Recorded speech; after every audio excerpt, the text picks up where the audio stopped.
Hey everyone, welcome back to Staff Chat. I don't know what number this is, so I've just started naming them after the date because who knows? Which is pretty much how everything goes these days. I'm Adam. I'm the visual arts director at Cross Church. Cameron, if you want to introduce yourself. Yeah, I'm Cameron Lewis. I'm the youth pastor at the Carnival campus. John? I am John Truex. I am the mobilization pastor as well as the Staunton campus pastor. And Eric? I am Eric. I am the network worship pastor. All right. Hello to Gabby, and I saw that Jessica's on there now. Happy birthday to you. Oh, it's her birthday too? Jeez.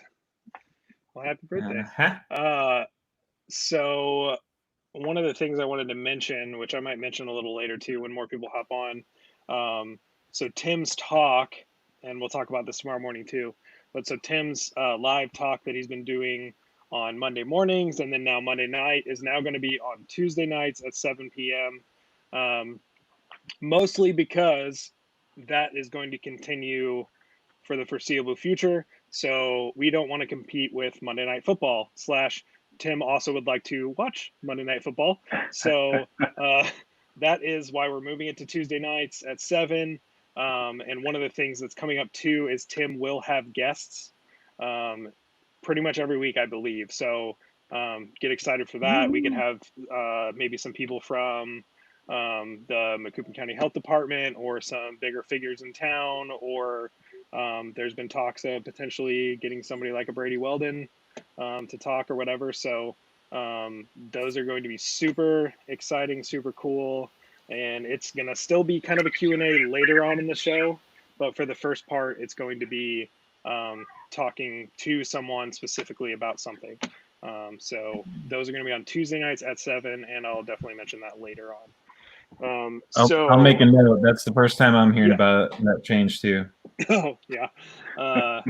So we are going to talk about a topic in a news article again, like we've been doing. So I can go with my news article first if nobody cares.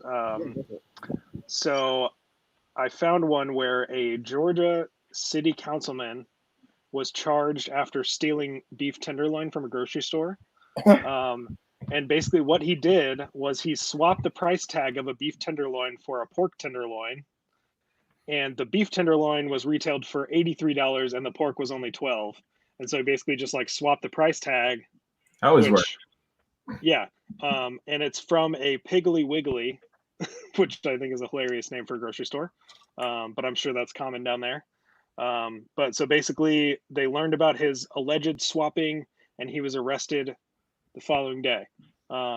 So I just thought that was pretty funny. I mean, personally, I've definitely thought of that before because you're like, you could just put a different price tag on it and then, you could just buy it for less.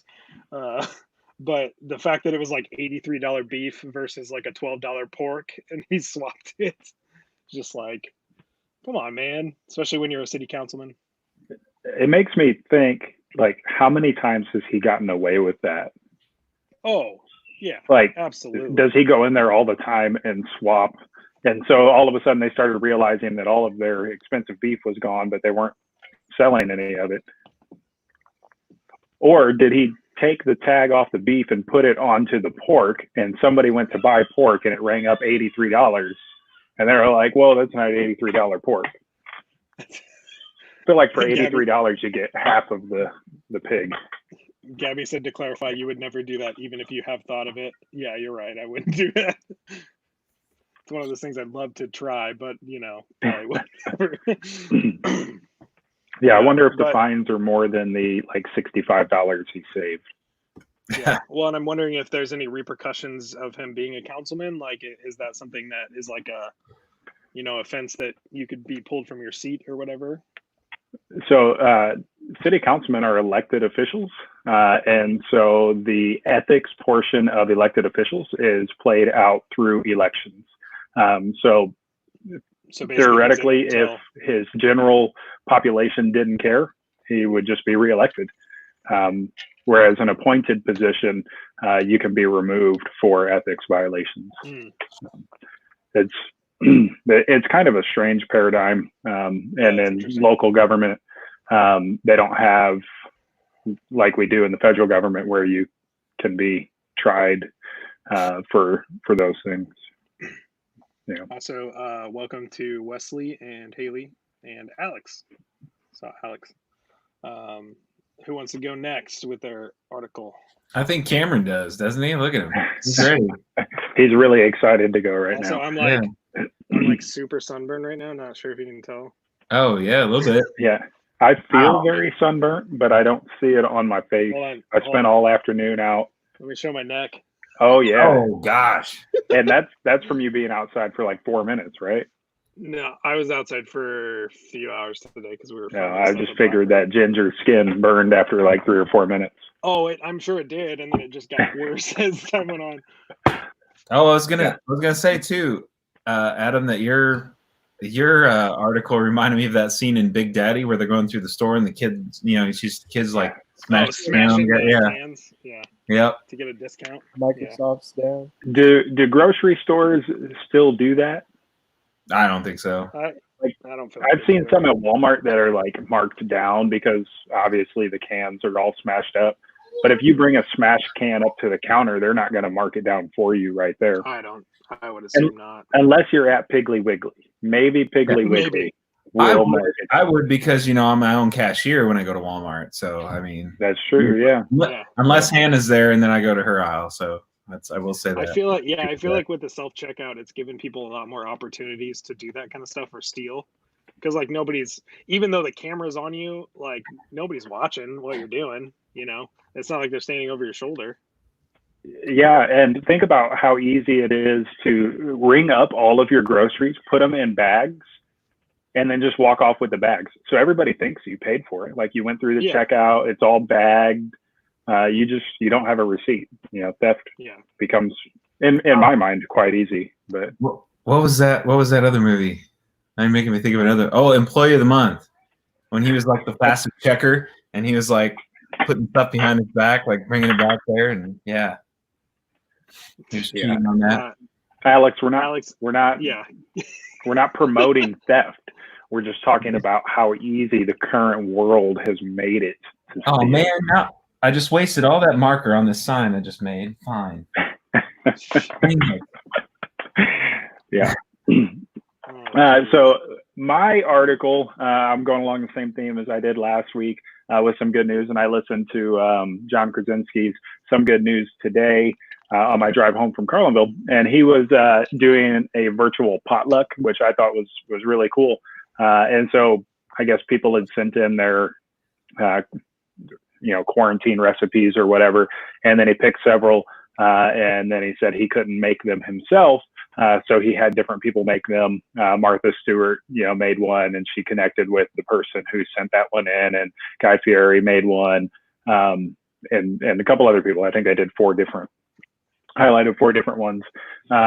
But one of the things he was talking about on there was Guy Fieri, or however you say his name, from Diners, Drive-Ins, and Dives, has set up a relief fund, COVID-19 relief fund for restaurant workers. His realization that some over 3 million restaurant workers have been laid off because places simply are closing down, and we surely feel the effects of that in Carlinville and in Staunton and Heddick and in Collinsville as well.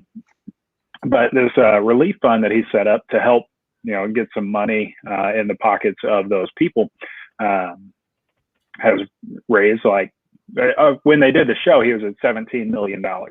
He had raised $17 million through all kinds of big companies and donations. Igloo Coolers donated a bunch of money, Pepsi Cola, these big organizations donating to this relief fund that he set up to help restaurant workers, which I thought was just really, really awesome. And then on the show, Pepsi Cola donated another, $3 million to take them over the $20 million mark, which I thought was just amazing that somebody would focus on that particular group of people and help get them specifically some financial relief in a time like this. But I tell you all that there is a news article that I can share with you about Guy Fieri and Rachel Ray raising all this money. I pulled one up.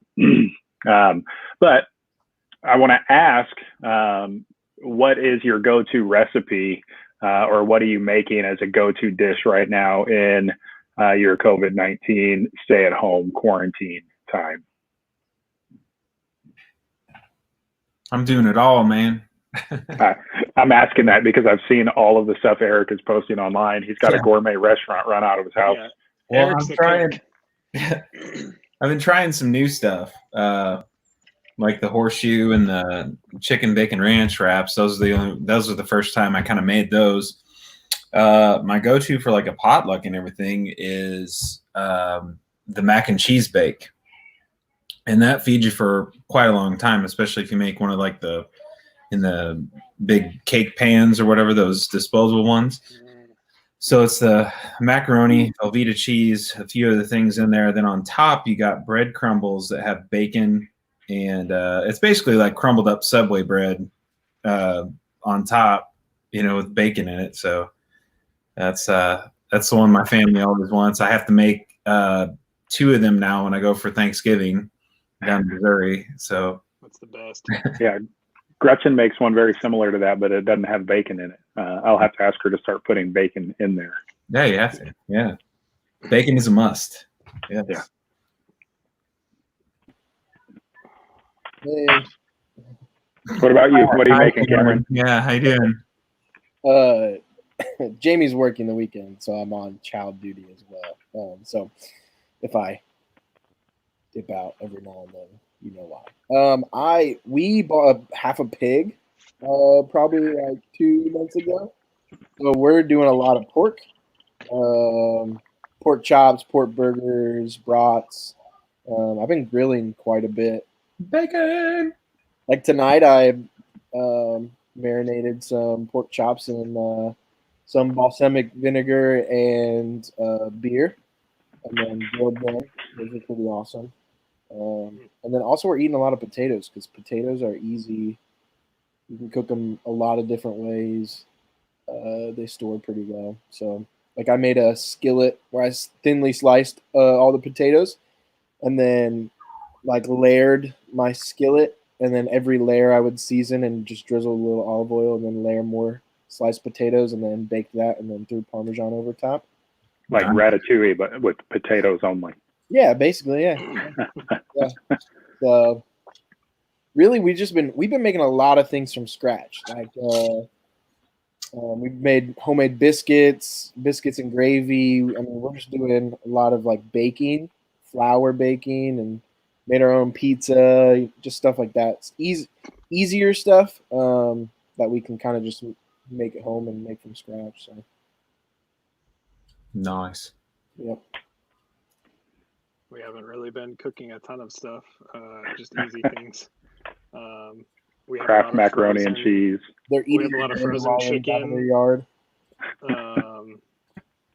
We made so I went to Walmart Friday for our stock up, and I found gigantic tortillas, which I didn't even know existed.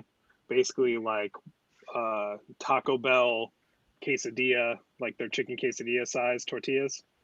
And so I bought those, and so we made some chicken quesadillas with those. But yeah, Gabby said she's been making a lot of smoothies and shakes because those are super simple. And she's also like, so we have a cookbook that she's compiling that's like 6 to 8 different binders of stuff. And so she's trying to finish those, which basically means making them, timing them out, taking a picture, getting the nutrition of all those. And so that's what we've been doing, is just making easy things.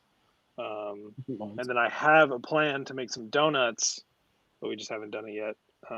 My mom has this old recipe that basically hangs on the wall in her kitchen, and they're called Icebox Donuts, and it was from, I think, my grandma. And it's like written in her handwriting and stuff. And so we're going to try to make those. But we had to get lard first to get that. So I have some lard. And then we're going to make just some like normal cake donuts too. But yeah. There's certain things that just sound like they're going to clog you up, and lard is definitely one of them. Well, I hear that, and I think, tomorrow morning would be a good time to try some of those Icebox Donuts. So, Gabby, if you're into baking tonight in preparation for tomorrow morning, we could sure use that. So for me, I've baked, not baked, I don't bake anything. Gretchen bakes. I have smoked some burgers and ribs. I did ribs yesterday. They didn't turn out as good as I had hoped. And ribs for me is one of those meats that you really don't want to mess up because it costs a lot of money. But burgers, smoked burgers are just amazing. Applewood smoked, but they take so long, you can't just smoke, 4 of them. So we do like 5 or 6 pounds of beef and make it into burgers. So, last week or whatever, I smoked, I think like 20 burgers on the smoker for a few hours. But they were amazing. And I'm pretty sure Gretchen's going to make me do it again because she really enjoyed them. So smoked meat, because we have the time to be at home to smoke meat now. So that's what we do. Yeah. My brother-in-law does that in Missouri. Yeah. You're going to turn into your dad, Cameron. Yeah. I've been wanting to. There's just so many things I want to experiment with. I just remember every time we'd go over there, Randy would be smoking something. Like, it's like I got some chicken wings in the smoker. Favorite thing to do for sure. Actually, man, smoked wings are amazing. I just haven't got to the point where I'm willing to try my hand at it yet. I need to. Maybe go over to Gordon Food Supply and pick up like 20 pounds of wings and smoke them. I actually have a menu that I put on the side of my fridge, and so I'm like, okay, here's what I make. It's like categorized by like beef, chicken, pork. So it's just like, okay, what do you want? Pick those out, and I can make them. So. Yeah, well, down here, so Gretchen will map out like our whole week of groceries and stuff, and try to make it as easy as possible when she goes to the grocery store. But she maps out like each meal, and then we get to the grocery store and like they're completely out of chicken. Or, we've been looking for yeast, like active dry yeast for weeks and weeks. We can't find it anywhere. So even what she was going to make for dinner tonight involved that yeast. We were supposed to stop at Walmart in Carlinville while we were there today, but we forgot. So leftovers tonight. Nice. Yep. Yeah, everyone's making bread. It seems like that's kind of. But nobody's bringing us any bread. Like everybody making bread, they should like share with people, right? Like homemade bread, like bring it, drop it by the church. We'll judge it and tell you how it was. After this is all over, we need to have some form of like either we have another chili contest or like a smoking, like. Yeah. I was thinking, trying to figure out a way to get the whole church together as one body after this was over. And one of the things that I keep coming back to is this like church picnic where we just invite everybody together, bring out all the barbecue grills and the smokers, kind of giant potluck style. But that's a good idea to have some sort of grill or smoked meat competition, barbecue competition in there. There's that. We had a smoked meat competition, correct? Yep. That was a while back. And then we had the chili comp, which is the champion sitting right here, Eric. That's right. Eric's the chili. Eric's the chili champion. Cooking. Oh, man. Let me know the next time you make chili. Because, chili is like right up there with one of my favorite foods ever. Let's do a new skill fair. Gabby is brilliant. Or a tailgate party. Yeah, we should just do a giant block party in the parking lot.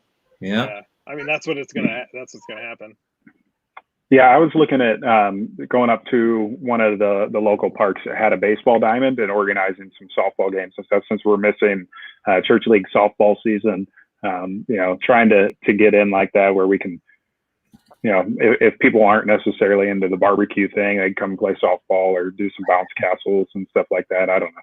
All kinds of ideas just kind of rattling around in my head of what we could do to get the church together when all this is over. but you can't put any plans on paper because we don't know if it's next week, next month, 6 months from now. So next year. yeah. John Sanders said he smoked a brisket today, and I'm like, hey, you can bring some to my house. I don't know if you saw the pictures of his smoked brisket, but it looked amazing. He did a video about 30 minutes ago, 40 minutes ago of him like opening his smoker just to like look at the brisket. And it made me hungry. So I like have a sleeve of Oreos. That's what John does. He's the video master.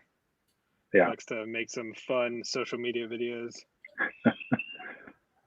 So that was my article for the day. That was fun. Who wants to go next? You want to hear about Florida, or do you want to go, Cam? Oh, I'm muted. Let's go Florida. All right. Do it. So this one is actually fairly new, and some people may have already seen this. A Florida man dressed up as the Grim Reaper to protest beaches reopening as a bizarre TV interview goes viral. Oh no. This guy is a Florida lawyer, and he wore a long black robe. There he is at the beach. And apparently, I'm here today to try and make a point that I think it's premature to open our beaches, he said, after being handed the microphone. I don't know whose decision that was. I mean, okay. It's one thing for him to be in the background, but no, let's hand him a microphone. This is about to ramp up. And then after he was done having the microphone, when the actual reporter got the microphone back, here's what it looked like. Oh my gosh. And he just stood there the entire time. Oh, that's so funny. I think it's ironic that he wanted to protest the beach being opened, so he went to the beach. Yeah. Like, hey, let's go to the beach to tell people not to go to the beach. Maybe he had a mask on underneath that hood. You never know. Yes. Yeah, he did. Did he?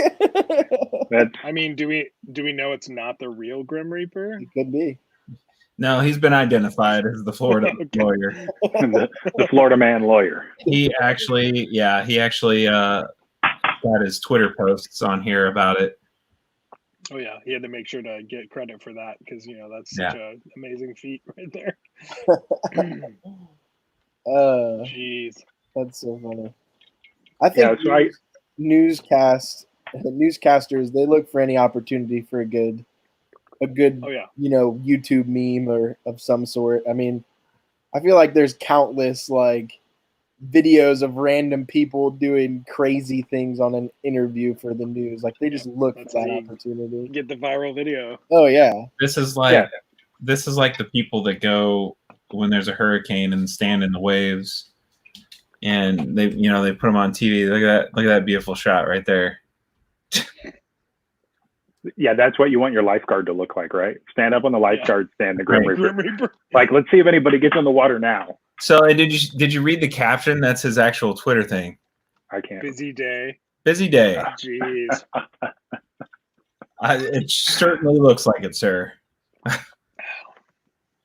Wow. Jeez. So there was Florida. Go ahead, Cam. Okay. I don't have my article. Is starring tonight. So the Kentucky Derby got canceled. And hang on, baby.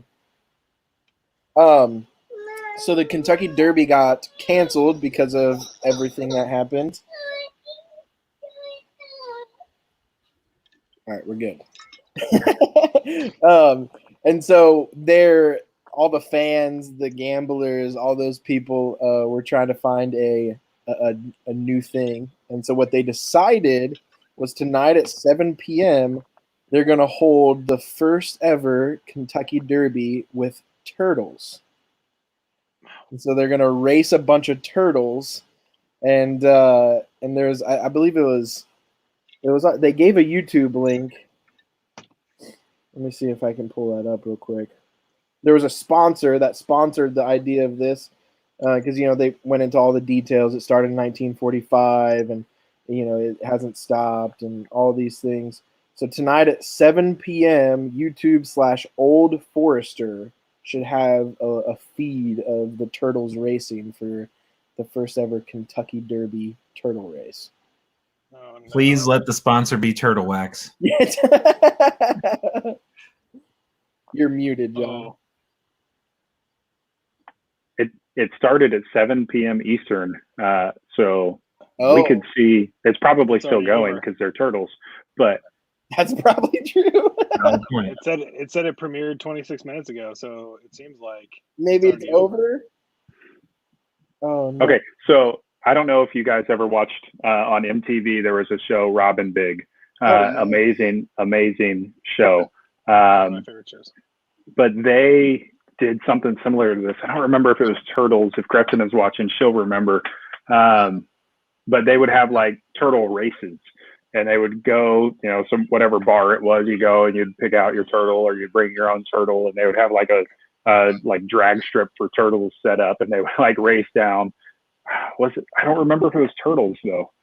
I don't know if you guys have any idea what I'm talking about. I think it was turtles. I think it was turtles. Isn't they put like stickers on their turtle? Like brought their own turtle and stuff. Yeah. You're supposed to bring your own. Yeah. Yeah, the name of their turtle was Speedy Klaxon. Yeah. Okay, so And he listen lost. to these names: Seattle Slow, Green Mamba, Sir Hides a Bunch, Galapagos, What the Turtleneck, Rocket to Nowhere, American Tortuga, and this one's the best one, Steve. So Steve obviously has to win. Yeah. I mean, yeah. I'd have to go with. Do you want it to be spoiled for you? Was that Or what do the you wanna turtleneck? pick? Is that what the turtleneck? What? Was that the name? What the turtleneck?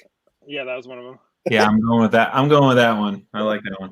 okay, so I'm gonna guess it wasn't Steve. Yeah, I have no idea. Galapagos, that one. Who won? Okay. Wait, Cameron, who's your choice? I'll go with. I don't even remember half of them other than Steve and Turtleneck. You can pick the same as Eric. Eric's looking it up now. Green Mamba. Green. Oh, that's a good. That's a good name. Okay. So I assume the best in show was Rocket to Nowhere. The one that placed was Galapagos, and then the winner was What the Turtleneck. Oh, He hey, is we the both. champion. I chose them. Kentucky Turtle Derby. All Yep. right. Wow. So exciting. Yeah, I hope that's an annual thing now. It probably will be. Yeah. Yeah, in remembrance of COVID-19. Yep. I mean, they've only had like 2014 views. Oh, wait a minute. That didn't go so this well is for them. this is from Old Forester Bourbon, is the company that did it. Basically, I don't even know what this race looked like either. That's not a Lagavulin. Oh, it looks like Nick Offerman. They put them in the middle of a circle, and then they had to run to the edge of the table, and that was the finish. So whoever got to the, yeah, interesting. Good stuff. I don't know why you would not want to remember this, Alex. This is going to be amazing. Every year, turtle races. Turtle I racing. think she means COVID-19. Speaking of, why would you? when Eric said Lagavulin, this reminded me of it. Did anyone else see the Parks and Rec special on TV? Oh, I forgot. I haven't yet. I will be completely honest with you. I was like a kid on Christmas morning. I was shushing my children. Good. Like, so good. It was amazing. I love Parks and Rec. Everything about it. I may have teared up when they were singing. Yeah, at the end. Yeah, if you love Yeah. Parks and Rec, go watch it. Not right now. Watch us first, and then go watch it. No, But go watch it. It's very, very good. Was it on primetime? It's on Hulu. It's on Hulu? Yeah, we watched it on the CBS app. So we watched it live on there. Yeah, I'm sure you can watch it. Or NBC, right? NBC. Yeah, whatever broadcast Yeah, station it's I on. think it's a bunch of places, and it's for charity, so I assume that they're putting it up for free, probably. Yeah, Um, yeah, it was really cool, and they addressed a lot of issues in it. Not politically charged issues, which was refreshing. Just kind of awareness issues, and yeah. very, very well done. So I was impressed. All right. Does anyone in particular want to do their topic? I think Eric has to go last. I was going to say, am I going last again? I would assume if yours is the same. Oh, yeah. Okay. So man. we'll let Adam go. Okay. So my thing, I've known my answer for a long time for this. But so if there was one moment in history that you could go back and experience, what would it be? How long do you get? You're What do there you for mean? how long? I don't know. I mean, like one I guess one moment. So like if you said I want to go to Woodstock, I would say that you could go watch the whole Woodstock kind of thing. But So Cameron's up. What do you think, Cam? Every time you go that's the best thing to do. That's rough, man. That's a rough night. Yeah. I think it would probably be the signing of the Declaration of Independence.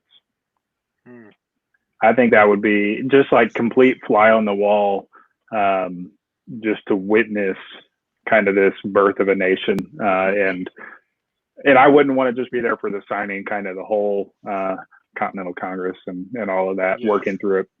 I think I would really enjoy being there for that. So that's like several months.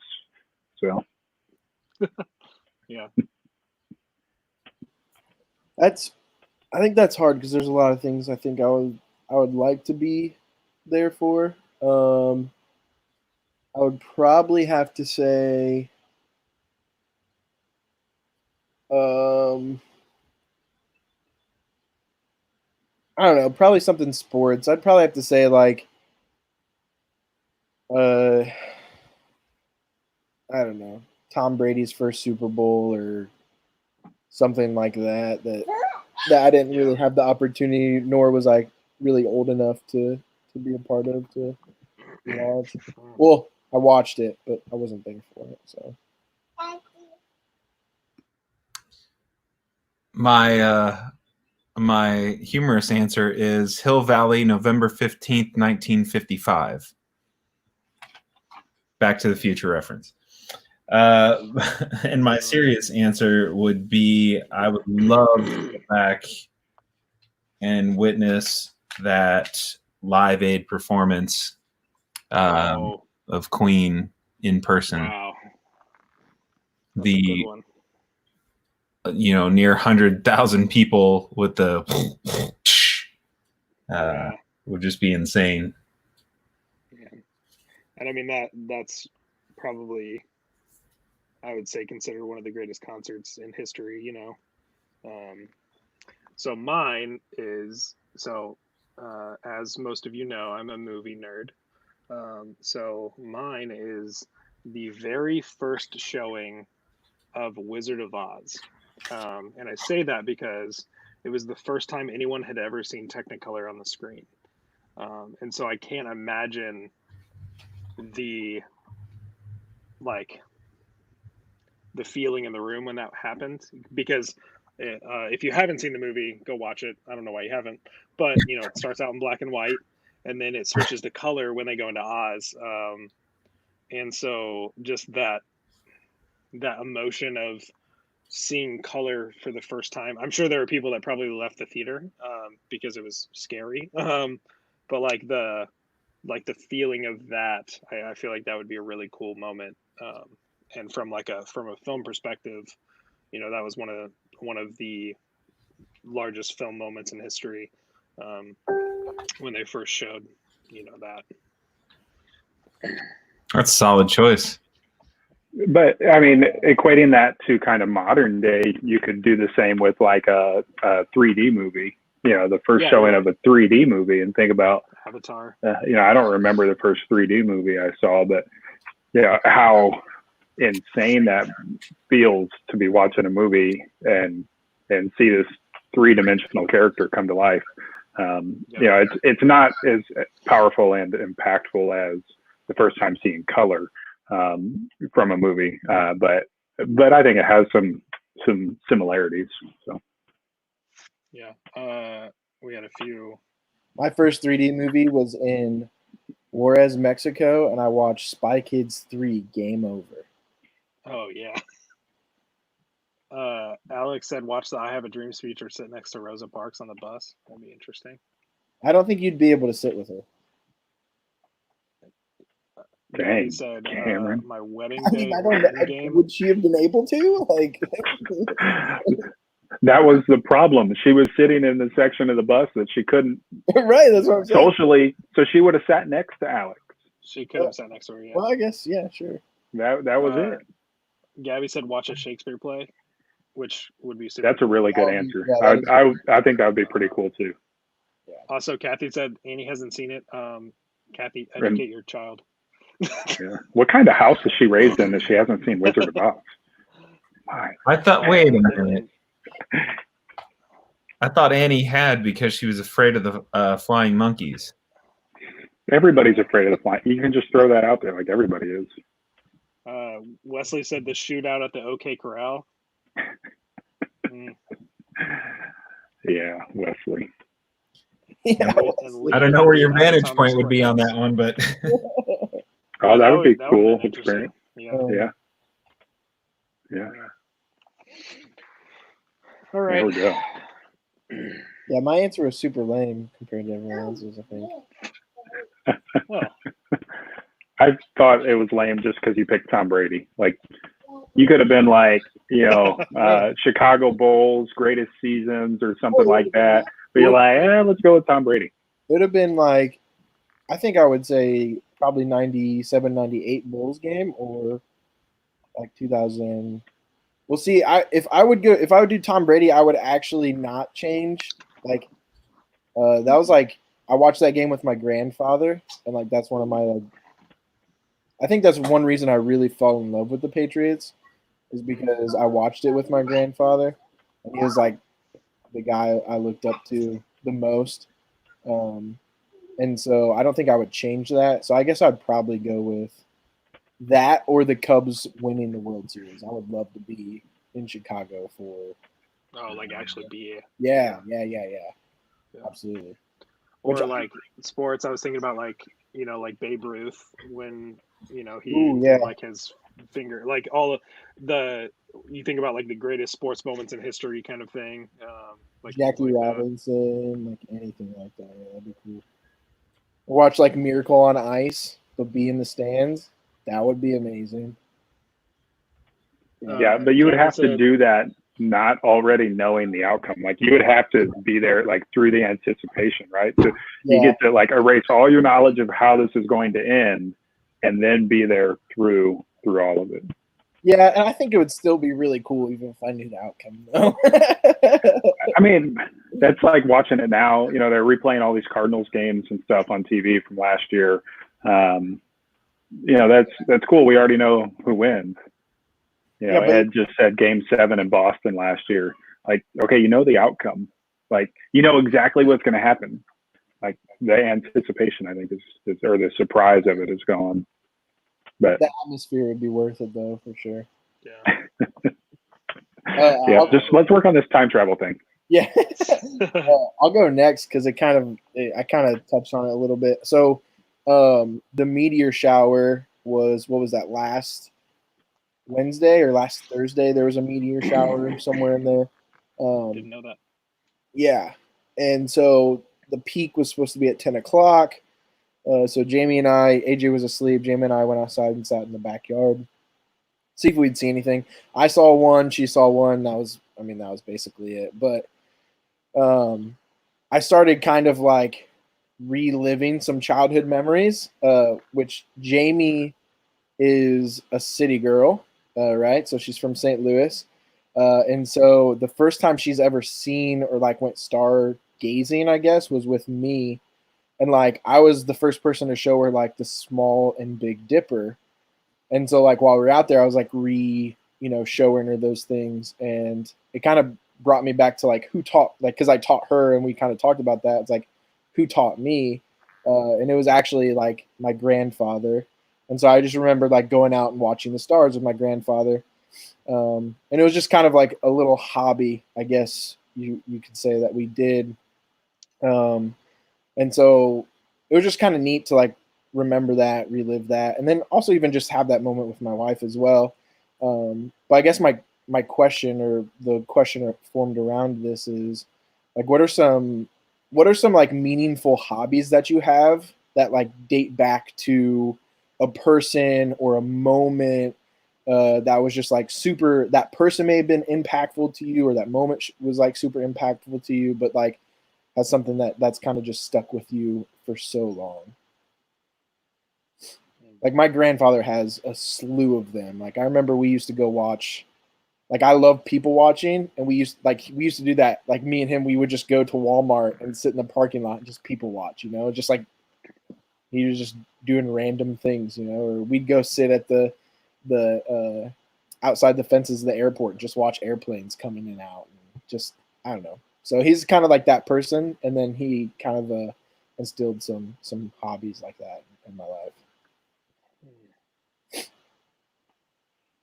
I can't think of particular hobbies that I have, but things that I thoroughly enjoy, kind of back to childhood. I was raised at the lake. This was something that we would go to the lake all summer long, every weekend. It wasn't optional. The whole family was there, but just this love for being on the water, being boating or going boating, water skiing, and any other type of water sport.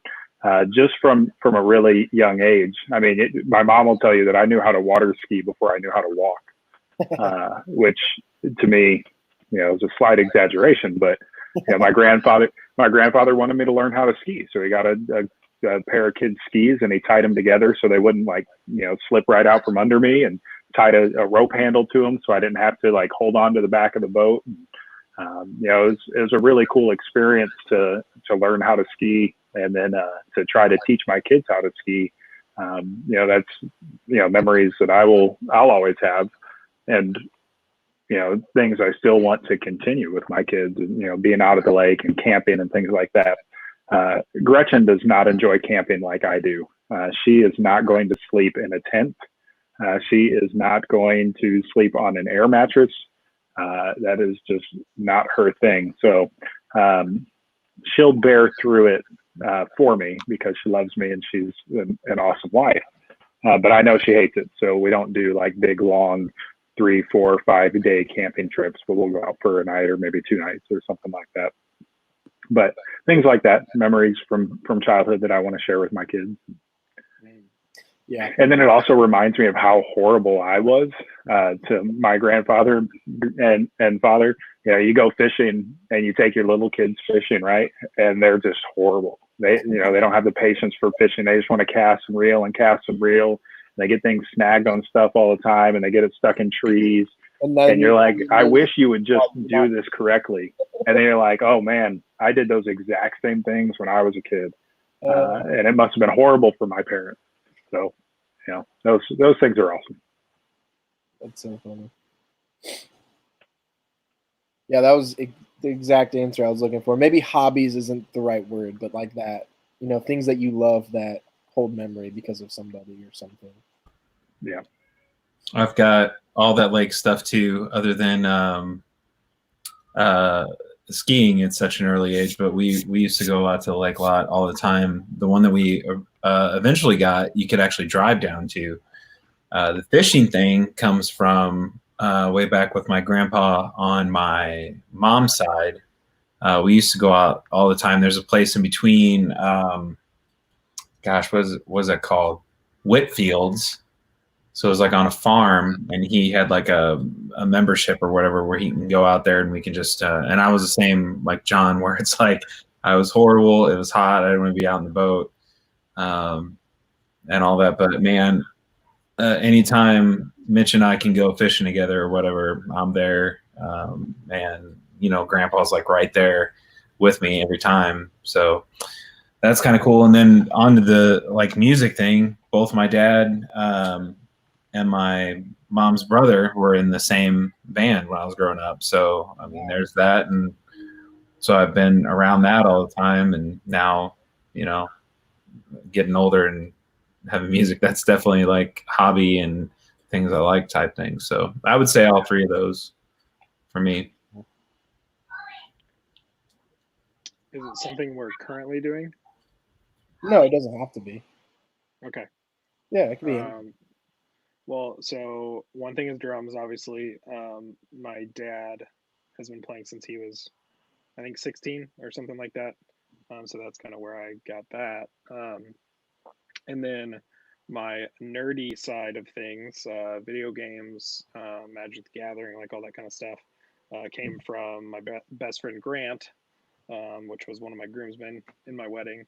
But so he used to babysit me, which meant I would go hang out with Grant, and we would play video games and stuff. And so like that's where I got into like he showed me Spaceballs for the first time. Probably wasn't supposed to watch it, but did anyways. Or like old PS1 games and things like that. And so that kind of sparked my nerdness. But one of the things that I don't do anymore, well, I love history, and I mean I don't look into it too much anymore and stuff. But so when I was a kid, there was a guy across the road from me. His name was Colonel Brubaker, and he was one of the people that jumped in on D-Day from the 101st Airborne. And so I used to go to his house probably daily, I'm pretty sure, when I was a little kid. And basically, he would tell me old war stories and talk about stuff. And then he collected stamps. And so I started collecting those when I was a kid. He also had a telescope that he gave me at one point that we used to look at stars. And then I think he also might have played music when he was younger. And then he also had like all of his old war memorabilia, which I had a binder that had all of his stuff in it. And I literally do not know where it is, and it sucks. But I do have his World War II bayonet in my closet that I keep. But so that was one of the things when I was little. Like that was always super cool. I think he passed away like probably 8 years ago or something. But yeah, that was like the stamp collecting and stuff like that. That was all super cool when I was a kid, especially. Also, I'm determined to come up with a segment like Cooper has. So I didn't get to it this week, but I'm gonna figure something out next week. I'm just saying. Okay. So I feel like you do these things weekly. When I was at youth or whatever, it's like you had these icebreaker things like this. And I'm like, man, I feel like I'm stealing from you. I'm gonna figure something out though. Man, my no, we haven't talked about mine. Yeah, John. I mean, unless you want to say what we talked about earlier. I lose track. I glaze over. Mine goes along with what Cameron was even talking about. So I want to know your favorite travel memories or memory. What is your number one favorite travel memory? Whether it was first time visiting something like the Grand Canyon or whatever it may be. And this way we can all live vicariously through each other's memories, since none of us are traveling anywhere right now. Oh, favorite travel. I feel like anything we say, John's just going to say something like, yeah, I went to Indonesia and fought a tiger. And I'm like, oh, well, maybe I shouldn't even said anything. I haven't been to Indonesia. I've been to Malaysia, but not Indonesia. Well, so Alex threw foreign out, so she went Paris. So. Yeah. So I don't really have amazing travel memories. I mean, I remember going to Disney for the first time. We went to Mexico one time. That was really fun with my grandparents. But my favorite / not that great memory was when we used to go on trips. we had to stop giving my sister milk because one of the times that we started basically on a trip driving, she basically puked everywhere, and it was real great because she had milk. So yeah, that was one of my funniest, I guess, trip memories. Yeah. Man, that reminds me of such a great story. Oh, okay. Well, so my favorite trip memory was going to Disney World with my wife. Oh, good answer. Good answer. See, Good answer. the Disney World thing, I think, is an awesome memory for people to have because it's such an experience. Yeah. And I've never been to Disney World. I'd love to go. I'd love to be able to bring my kids, but like to listen to people talk about their first time to Disney World and the impact that that has had on their life and their desire to bring their kids and things like that. I think that's all huge. Yeah, and that those types of memories, I think, surpass any, you know, foreign travel or anything like that. But sharing it with somebody, you know, and Gabby even said in here proposing, which I don't know how you did that or where you did that, but those memories that are associated with it are kind of the best part of travel. So basically, her first trip to Disney World was with her family, and I proposed in front of the castle, and my parents also surprised us there as well. So yeah, there was that. But I wasn't thinking of that, Gabby, from the other room. It was fun though, like because when we went a year after we had been married, and we got to go by ourselves, which was the first time like we had been on a trip together, and so that was that was nice. We spent way too much money and probably shouldn't have went, but that's how Disney World works. But I also remember when I was a kid going to Hollywood Studios for the first time because I was into movies and things, and so that was my like heaven, I guess. Yeah. It was so cool to have all of the movie, things, and I also remember we went. I can't remember how old I was. We went to Universal, and one of the rides we were on broke, and so we got to go VIP with a staff member to the Mummy ride and got to get on like as like a VIP. And so that was really cool too as a kid, just getting like the special treatment, even though it wasn't like they didn't do a crazy thing, but That's cool. I think I have two. I'm gonna say two. So first one, we had growing up. We had a resort in Florida. My grandfather lived in Florida, and so we'd spend the week there. And like I think the highlight. I mean, we did Disney. We did Universal Studios. We did all those things. But I think my favorite memory.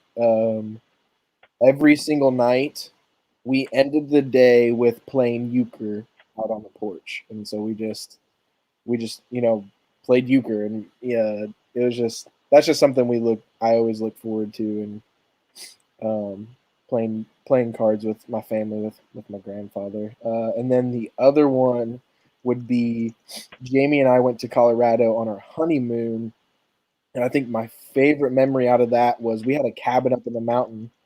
And so we would drive like 30 minutes down to like Colorado Springs area. And one morning when we were coming down, there were some cars, and it's like it was the morning, right? Daylight. There's every car we passed was like flashing their lights at us, and we were just like, "What in the world? Like are my lights on? Is my tire flat? Like, is there something going on?"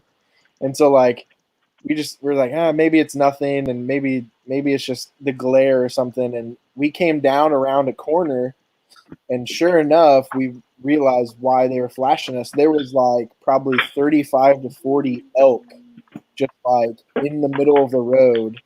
And so we just got to like drive super slow and like drive through this herd of elk just coming down the mountain. And it was just a really, really cool moment that's cool. to like see all of those the elk just kind of herded up, hanging out in the middle of this road. I also just thought about a thing too. we found a horseshoe crab at like the beach, and we thought it was super. Like I thought it was super cool, so I wanted to take it home. And so, number one, it started stinking really bad. And so what we did was we shoved it in a bag and hung it out our back door of our van. So like closed the door to where it would hang. And so we were getting honks like constantly on the highway, like you have something hanging out of your car. And we're like, we know. And then we never did anything with it because it smelled so bad by the time we get back to Illinois. Gosh, I feel like I can't narrow it down. I got like, how Cameron said there's several ones. Like when I was little, I went on a trip to Disney World with my dad, and that was like the first time that I went to the ocean. Then after I graduated, my dad took me and my best friend, Jeremy. We drove down to Florida and stayed with Dad's best friend from high school who lived in Niceville. So that's on like the Gulf side, the Destin side. So we just spent like each day like playing volleyball and like swimming and just all kinds of cool stuff. When Teresa and I went to Hawaii, I feel like all my stuff involves the ocean though. So, I mean, in some way, shape or form, our resort that we stayed at on the honeymoon in Maui was next to this like cliff diving spot where it kind of peninsulated out a little bit and people were jumping off that. And I was like I was into snorkeling, and one day I happened to get the flippers on. You could rent those. So I was out there and I was like, man, this is way easier than it was the other days. So I'm out there and I'm swimming and I was like, I wonder how it goes to the other side over here. So there was like all kinds of like reef and whatever on my right side. And then when you get around like the corner, it kind of just goes into nothing. There was just, you could see ocean and there was sand like underneath. And so at that point, I'm thinking, okay, this is going to be a Jaws situation. I know any minute a great white that's the size of a house is going to come out of nowhere. And so I was swimming on top, towards the top, snorkeling, and I looked down and there was like a scuba class going. So then when I turned back around into my stride, I jolt like in the water. There was a sea turtle like coming up for air, just like right, not really close, but close enough. And then he got some air, and then it's like, I swear he just looked at me and gave me a look like, you're an idiot, and then just went back down. So I ended up going all the way around that peninsula and to the other resorts like Beachline down there. And this whole time, it never dawned on me, okay, my wife is sitting on, sunbathing on the beach over there. By the time I got out and walked back to our resort, which wasn't very far, but it took me a little while. So she was pretty worried about it. So that was a funny memory. But and like the trip that we took a while ago, seeing the Harry Potter world at Universal Studios, but and Disney World and all that, having my kids experience that. But I've actually got it on video, one of my favorite moments when we stopped at Flagler Beach, and this was my kids' first experience here with the ocean.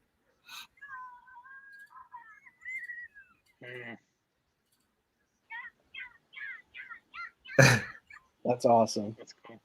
So much fun just to experience like that with them. So and that was a great beach to go to if you're ever down there on the non-Gulf side. Flagler Beach is sort of a straight shot from Jacksonville, and it's kind of like an older beachside community that's not like the party Daytonas and whatnot. It's a really cool place to go. So yeah, I think that one right there is towards the top of me, just getting to watch them interact with the ocean for the first time. Yeah. Yeah, I love that, and I love that you have a video of that. Mine, I'm like you, Eric and Cameron. I can't just pick one, but kind of different life stages. As a kid, vacation in our family was Six Flags. That was our vacation. So we'd go to Six Flags once each summer, maybe twice. And that was what we got for vacation. If, you know, I just assumed that life at the lake was not a vacation. So like, you don't really look forward to it as a kid because you always do it. But Six Flags, man, I loved going as a kid, and riding roller coasters and kind of just being there all day. So that's kind of one of those memories I have as a kid, and get to experience with my kids now being back in this area and being in a place where they have Six Flags. Not this year, of course, but and then, you know, making my kids ride roller coasters and watching Hannah faint on a roller coaster, and then getting on like the like pirate ship that just like swings back and forth, and watching her faint on there. I have that one on video because I could sneak my phone out. But then as an adult, you know, my greatest travel memory, I was like 18 or 19 years old, probably 19. I was 19. And I was stationed in South Carolina, and we kind of chose the base that we went to based on its proximity to the ocean, because I had never seen the ocean before. And so, you know, we got there like right around Thanksgiving time frame. And so it was a 2-hour drive to the water. So we didn't go until the next spring. But that first time seeing the ocean, you know, that is a memory that will stick with me forever. And just the vastness of it, and being able to look out on something and not see its end. So that's a memory that I will have forever. And that was at Folly Beach in Charleston, South Carolina. Not the greatest beach in the world, but you know, it was close. It was the ocean. And then as a parent, you know, that international travel that Cameron's talking about, Christmas of 2015, we took our kids from Okinawa, Japan, where we were living, to Bangkok, Thailand, and then we went for New Year's into Kuala Lumpur and Malaysia. Wow. And just letting our kids experience different cultures and different environments and international travel and things like that. You know, that was an experience as a parent to watch them participate in that. So those are mine. And Ed said, except when you lose your wallet on a roller coaster. Yep, that happened to me.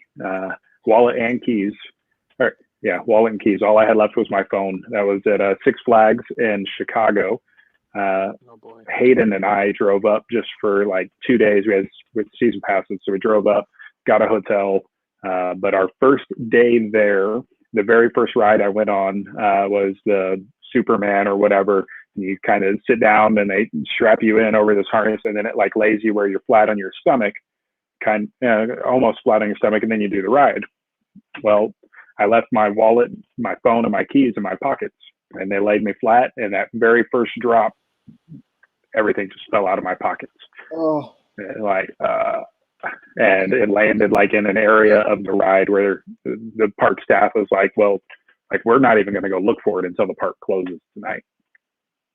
I mean, the only reason we even had money is because I had given Hayden money for lunch on the drive up, and he put the change in his wallet. Like, we Ubered from the park to our hotel because we didn't have car keys to drive the van. We had to leave the van at Six Flags. We Ubered to the hotel.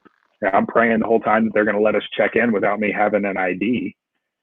And we're able to check in. And then I'm like trying to find a restaurant that's within walking distance that takes Apple Pay so that we can eat dinner. And like, the whole thing was just ridiculous. And the park never got my stuff. Gretchen had to overnight me keys to the van. Wow. Yeah, it was a horrible experience, but I still love going to theme parks. It's terrible. That wins. You can lose your money clip in the ocean too. That happened to my dad on the one after I was a senior. Yeah, I lost my wedding ring in the ocean. Oh. Yep, it's Gretchen's fault though. She made me go to a wedding of people that I had never met and didn't know, but she was friends with the lady. So we went to their wedding. It was at Myrtle Beach. Yeah. All right. Okay. Pick 3, part 2. Yay. we're gonna start off with a slow pitch here. Pick 3 desserts. Mine are chocolate chip cookies, probably any kind of cheesecake, and specifically yellow cake with chocolate frosting. Ooh. I go cheesecake, any cheesecake for sure. And then I have to go with, oh man, probably cinnamon rolls, specifically from Helfer's Bakery. And then probably I would have to go with cinnamon rolls. Again, for my third one. I'm like, cinnamon rolls are a breakfast food. Like, you're naming that as a dessert. Oh, for sure, dessert, no doubt. Yeah, but if you Uncrustable counted as a dessert? Uncrustable? Uncrustable? No. Oh, okay. That's lunch. Dang. You need a whole box of Uncrustables to fill up on lunch, though. Pop-Tarts. You are a youth pastor at heart. Uncrustables, Pop-Tart. Yep, you got it. Cinnamon roll. Yeah, you've got it down. And I would say cheesecake for me. I love cheesecake. Apparently, we all do. And then probably confetti cake. That's one of my favorite things. And then also German chocolate cake with the coconut icing on top. Yeah, I can't narrow it down to 3. Cookies, cakes, and ice cream. All cookies, all cakes, all ice cream. Cheesecake is a cake. I mean, you just throw all the categories in there. Dessert is like my weakness. Gretchen and I would go on dates before we were married, even after we were married, and I would order dessert first at the restaurant. Like, look, I can eat the dessert now and then take my entree home if I don't have room for it. You don't take dessert home. So, but if I have to pick 3, underbaked cookies, like still soft and gooey. Not Gretchen's been making them lately, like way too underbaked, but underbaked cookies, strawberry cupcakes with strawberry icing. Yeah, and then I could do banana pudding, like Ed said. Banana pudding, like legit vanilla wafers, banana pudding, bananas, whipped cream, all of that. That type banana pudding. Yeah, mix it all together. That's amazing. Teresa's sister actually makes this really good. I just remembered it right now. It's kind of like that dirt cake thing with the Oreos and the whatever. Man, that stuff's good too. But I'm sticking with my answers for sure. Yeah, mine too. Yeah, cinnamon rolls twice. That's right. Okay, now we've got. Let's stick with the food theme here before I get to these other ones. Let's go pick 3 beverages and don't pick water because everybody needs water. So that one's given. I would go with Mountain Dew, cherry Kool-Aid, and Coca-Cola. Ooh. For me, I'm gonna go Mr. Pibb. I think orange juice. That's a beverage, right? Or are we gonna? Okay, cool. All right. Yeah. I just want to make sure. I got ridiculed for for cinnamon rolls and Pop-Tarts. They're not dessert. I think they are. They're sweet. And then pineapple crush. Or green tea. Yeah, pineapple crush. We'll go with that.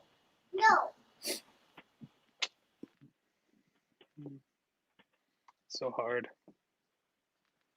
You need another second? There's like 4 different think so, beverages that are in honestly. my head now that I'm like, I want to say. Yeah.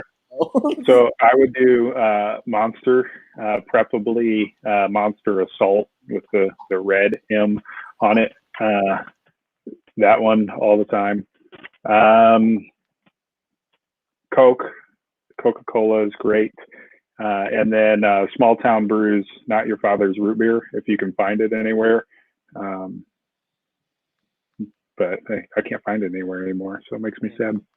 That was huge for a while there. It really was, and then it just stopped. The only place I can get it now is like Total Wine and More or whatever that place is.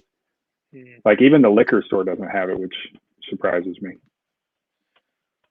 You might check Stars here in town. They got a lot of different oddities and whatnot in there. So if you check those out when you're in town. Yeah, I'll check it out when they start letting people in again. But are they letting people in over there? I don't know. Is that the one with the drive-through? I think that's drive-through, but I mean, you can ask when you pull up to the window, but you know. Yeah, and then like storm off all mad if they say no. Yeah, like burn out and everything in my minivan. Fine, just give me some steak kebabs, jeez. I guess. I mean, I feel like I have to say Mountain Dew because that was a staple for me for a long time. Probably, I don't know. Honestly, I've been really digging Fresca lately.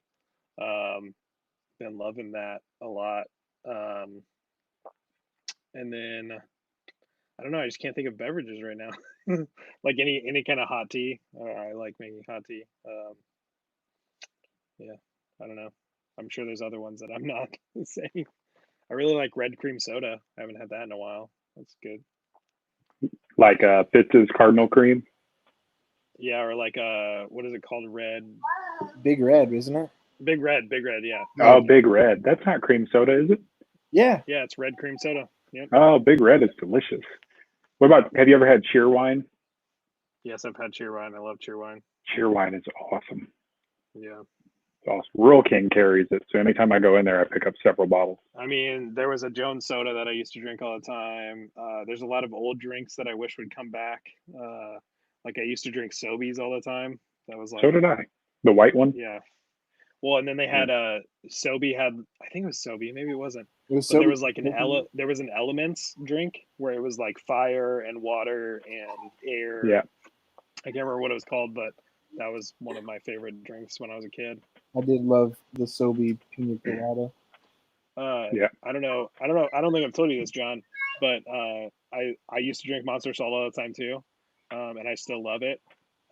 So there was my dad works for a trucking company, and there was a pallet of it at his like at ABF, and it like leaked, I guess, and made a divot in the concrete underneath, which I think is just funny. Yeah, I need to stop drinking it. I drink it too much. I heard an ad on the radio about hypnotism the other day, and the lady was talking about how she used this hypnotist to like help her stop eating sugary foods and lose weight. I was like, maybe I need to call that guy to see if he could help me lose or stop drinking Monster all the time. I mean, there was a time in my life where every energy drink that came out, I tried pretty much. I mean, just being in the military, like I started drinking energy drinks like out of necessity, and now I can't stop. I can't tell you how many times I've quit drinking Monster.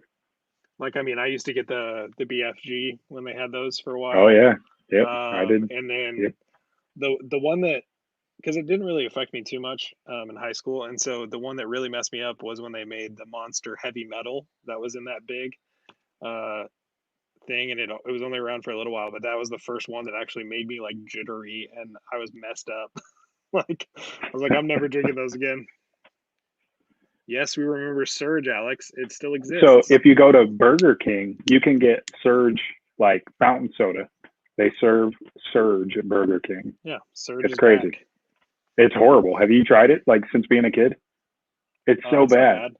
I also really liked Jolt Cola. That was one of my favorites. See, I loved them when I was a kid, but I've tried them as an adult, and I can't do it. I was the same with Hamburger Helper. I loved Hamburger Helper as a kid. Now as an adult, I'm like, no, we will never have Hamburger Helper. My friend James absolutely had an obsession over Surge soda. So it's funny you should say that. He actually named his dog Surge. So his dog named Surge for a long time. And also, you mentioned Jolt Cola. One of the memories I have about that is I was walking with my cousin, and we walked up to Motomart there in Gillespie, and that's what we got. And so we're walking back, and sure enough, like we make each other laugh like all the time, and that stuff came blasting out my nose, and it hurt so bad. Like, and he hasn't grown nose hair since. it was burning me alive from the inside. The sinuses. I love one of the answers back up here. I think it was Jessica. Fancy coffee, yes, was one of them. Mountain Dew, fancy coffee, and sweet tea. She would love some of Nate's coffee because that guy makes some fancy coffee. Nice. What was the monster that was like distilled? Was that Uber? Like Uber Monster or something like that? Uber Monster. Was it? Yeah, that stuff was awesome. Yeah, there was Uber Monster and then Monster Import. Those were the best ones. I still drink Monster Import from time to time. Yeah, that's a good one. Okay, so we're out of food now. Going back to we went the 3 places you would live, like your home locations. Now this one is 3 places in the world you would visit, like someone else is paying, but only for 3. Mine are the UK, Italy, and New Zealand, so I can go to Hobbiton.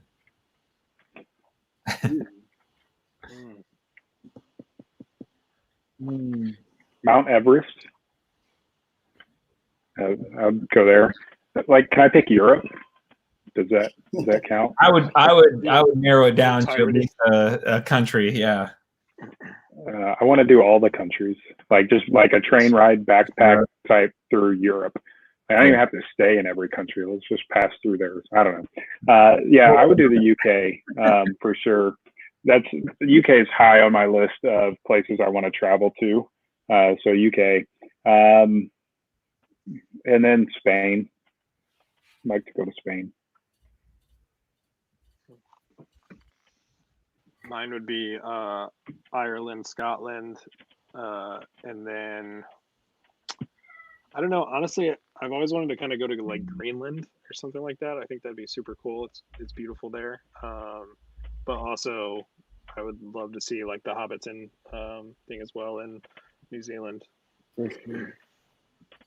I think mine would probably be Japan.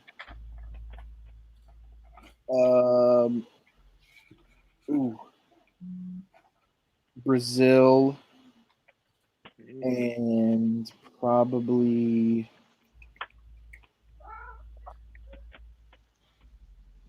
I like Spain. I'd do Spain.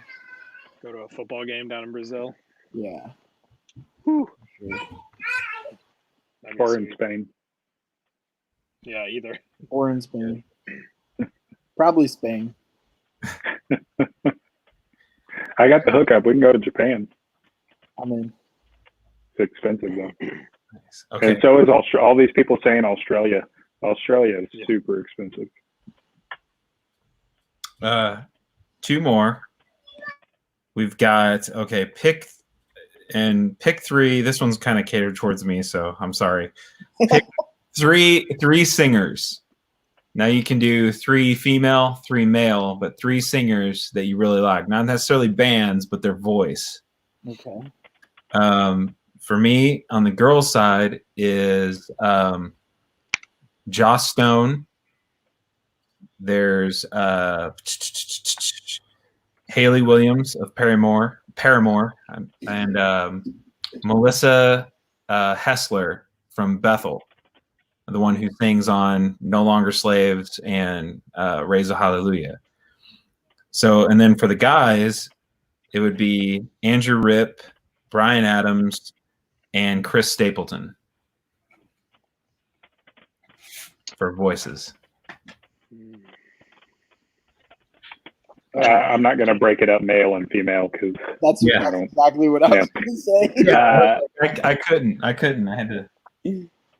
So John Foreman from Switchfoot, Yes. Shay Smith from Flannel Graph, and then whichever Shane from Shane and Shane.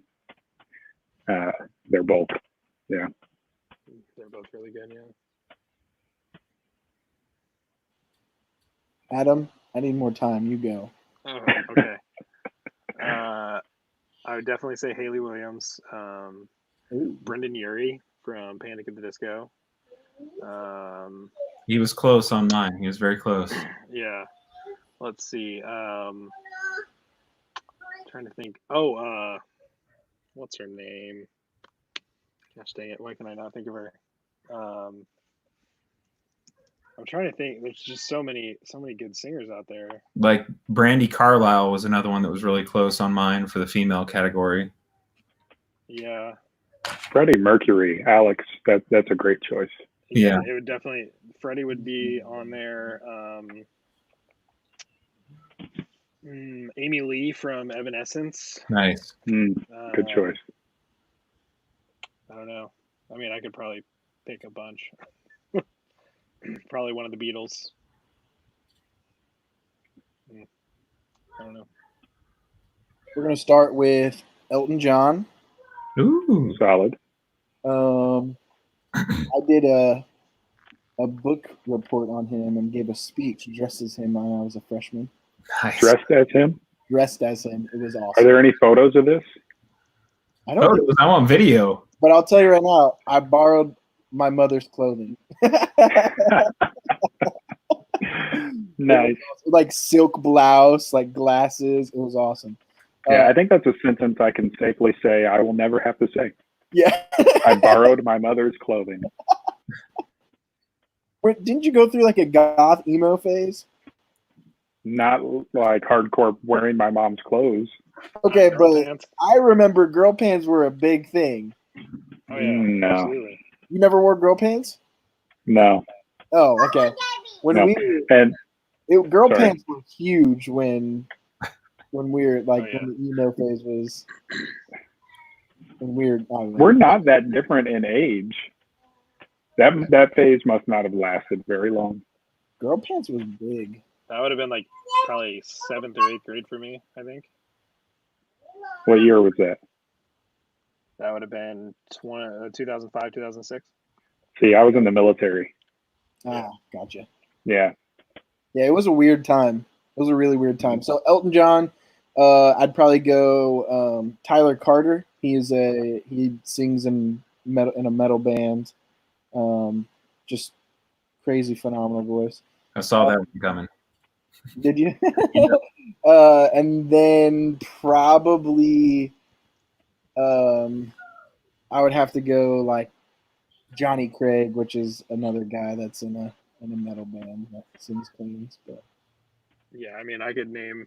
So I know many. there's so many. Whitney Houston. Yeah. Yeah. Well, Kathy said Bing Crosby, which would be on my list. Frank Sinatra. Frank Sinatra. Yeah. But Got then, local Jen Peterson The out there the too. Rat Pack in general, like yeah, and then I would probably Sia. She's amazing. And then I don't know how I forgot you, sir, but Tom York. If you ever watch this, Right. one of my favorite bands of all time, Radiohead. He's gonna be so and, upset, Adam. Forgot about Tom York. So yeah, or even like, I mean, there's Elvis Presley. There's there's You so know. many. Michael David Jackson. Bowie, Yeah. Michael Jackson. Yeah, Mm-hmm. so many good singers. Ooh, yeah. John Mayer. I'm gonna change Johnny Craig for John Mayer. I'm gonna do that. Let's kind of get that smooth jazz voice for you. Yeah. Okay, so did that one. Oh, here we are. Okay, pick 3 friends. Okay, this is a game show. Okay. They drop you on a deserted island. It's a rather large deserted island, but still Guy. like a Survivor type show. Done. Which 3 friends are you taking to this game show to be trapped on this island with? And it's about survival, and you have to outlast like another group of 3 people. Pretty fish. Yeah. Done. You're not taking a third? Oh, you did say I counted myself as a third. Oh, yeah. No, I don't need Okay. So it's about surviving, not about like who You you have can spend time with and not get on each other's nerves. Yeah, you have to outlast the other people. Like, they can wave the white flag of surrender. Like, we've had enough. Who's going to help your group last the most days? Yeah. So, I mean, these are going to be people you don't know. Robert Schubert is a friend of mine down here, kind of a doomsday prepper type guy. He told me the other day when we were talking that he has got to increase his like bug out food supply to 6 months worth of food for his whole family because of this COVID-19 stuff. Like if there were a nuclear war, like he's got bags ready to go and he will survive. Sean Cottrell is a Marine. He's in Japan, very skilled at surviving. I think he is. He enjoys pooping in the woods, so that works. And then Danny Keller, who is also a Marine, but a different type of Marine. So. Man. I'm taking Mitch Oswald. Oh, that's a good one. I'm also taking my friend Shane Stoddard, who's a Marine as well. And then I'm going to wrap it up with one of the Petersons, either Luke or Matt, whichever one would want to go. I'd probably say, which Kathy said it before I could, Jimbo, because not only can he fabricate and make a bunch of stuff, but he also knows plants, so that'd be great to survive. Yep. I'd probably take somebody that's like handy, which I mean he is too, but somebody else that knows how to build stuff easily. I don't know who that would be, and then probably like a Brent, somebody that's a military kind of whatever. I mean, a lot of my friends are big nerds, so they're not going to really help in a crisis. Let me just say that I'm the weakest link in my scenario. I'm gonna full disclosure. Oh, for sure, I am as well. Yeah. I'm doing nothing to contribute to our survival. I can make a fire. I can, as long as I have a lighter and some accelerant. Yeah. I don't know. Yeah, I can't imagine like the Alone show, like being out in the middle of the woods and having just myself to build a shelter and fire and all that. And I'm like, no, I'm good. Yeah. So I'm Michael Scott from The Office when he gets, taken out, Survivor Man or whatever it is. And Dwight drops him off out in the middle of the woods, like survive. And he like rips off the arms of his shirt, like to stay cool and make like something to hold water. And then he's like duct taped all back together. He's like, it gets kind of cold at night. Yep, that's me.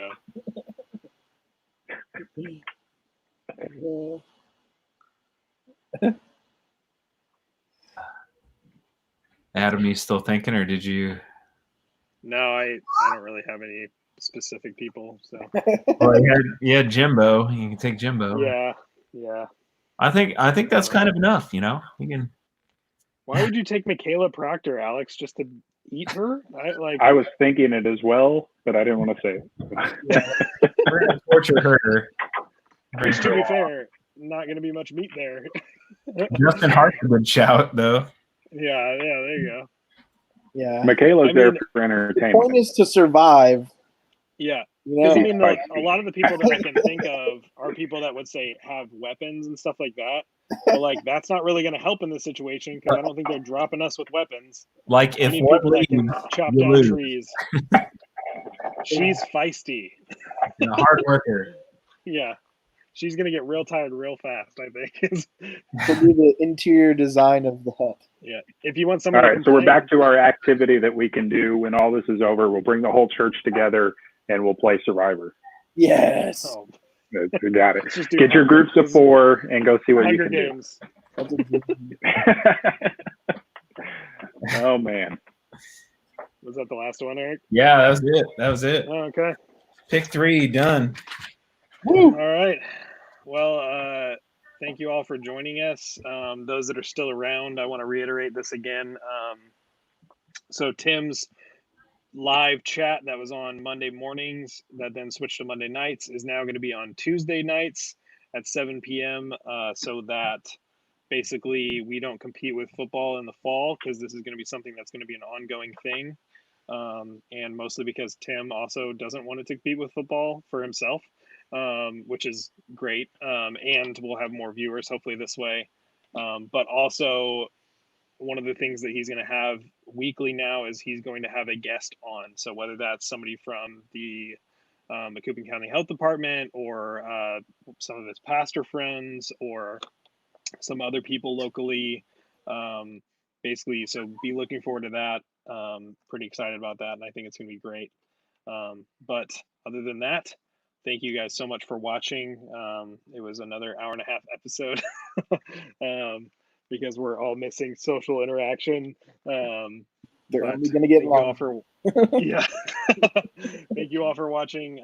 We're glad you can join us, and we will see you on the next one. Bye.